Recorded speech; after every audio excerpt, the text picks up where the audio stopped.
नमस्कार, मैं हूं शिवेंद्र और आप देख रहे हैं डेली अपडेट। सुप्रीम कोर्ट और हाई कोर्ट में जजों की नियुक्ति को लेकर सरकार और न्यायपालिका एक बार फिर से आमने सामने आ गई है। खींचातानी तेज हो गई है और इस खींचातानी में राजनीति के कई और धुरंधर शामिल हो चुके हैं। इसमें एक नया मोड़ तब आया जब केंद्रीय मंत्री किरण रिजिजू ने प्रधान न्यायाधीश डीवाई चंद्रचूड़ को पत्र लिखकर मेमोरेंडम ऑफ प्रोसीजर के पुनर्गठन का सुझाव दिया।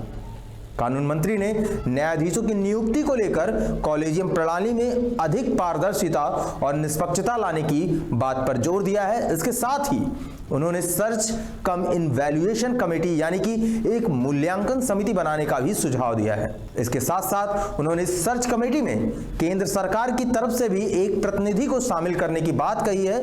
वैसे तो ये मुद्दा कई बार सरकार उठा चुकी है कि जजों की नियुक्ति में सरकार का भी सीधे तौर पर दखल हो, लेकिन सुप्रीम कोर्ट ने लंबे समय से इस मुद्दे को सिरे से नकारने की कोशिश की है।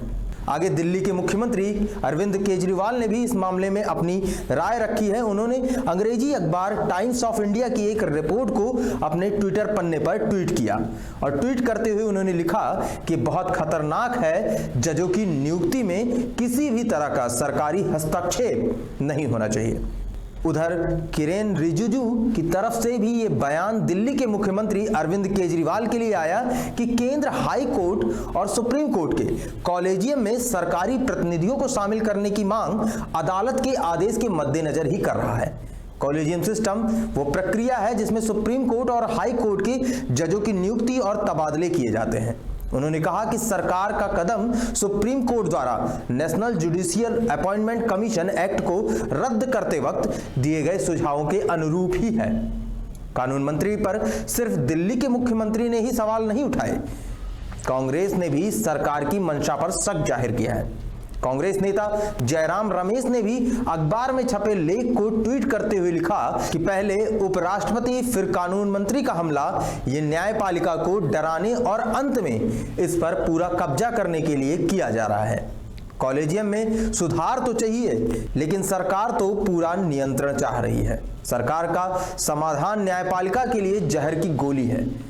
इसलिए मैं आप सभी दर्शकों को बता दूं कि अभी की व्यवस्था कॉलेजियम की क्या है। अगर अभी की व्यवस्था देखें तो हाई कोर्ट में न्यायाधीशों की नियुक्ति और ट्रांसफर सुप्रीम कोर्ट के चीफ जस्टिस सहित 3 वरिष्ठ न्यायाधीशों का एक पैनल कॉलेजियम यानी उसको कॉलेजियम सिस्टम भी कहते हैं, कॉलेजियम करता है। कॉलेजियम की सिफारिश पर सरकार न्यायाधीशों की नियुक्ति करती है। सरकार को इस सिफारिश को वैसे ही मानना पड़ता है जैसा कॉलेजियम सिफारिश कर दे। जानकारी के मुताबिक कानून मंत्री ने 6 जनवरी को यह पत्र भेजा था। पत्र में उन्होंने कहा कि हाई कोर्ट और सुप्रीम कोर्ट के न्यायाधीशों की नियुक्ति में सरकार एक महत्वपूर्ण पक्षकार है। ऐसे में नियुक्ति का पैनल तैयार करने में उसके विचारों को भी महत्व मिलना चाहिए। यह पहली बार नहीं कि जबकि सरकार ने ऐसी बात कही है। इसके पहले भी सरकार की ओर से 2017, 2018 और 2021 में ऐसी ही एक सर्च कमेटी बनाने का प्रस्ताव दिया जा चुका है। खबरों के मुताबिक एक संसदीय समिति भी बीते 7 साल में सुप्रीम कोर्ट और सरकार के बीच कॉलेजियम के मुद्दे पर एक मत न हो पाने पर चिंता जता चुकी है।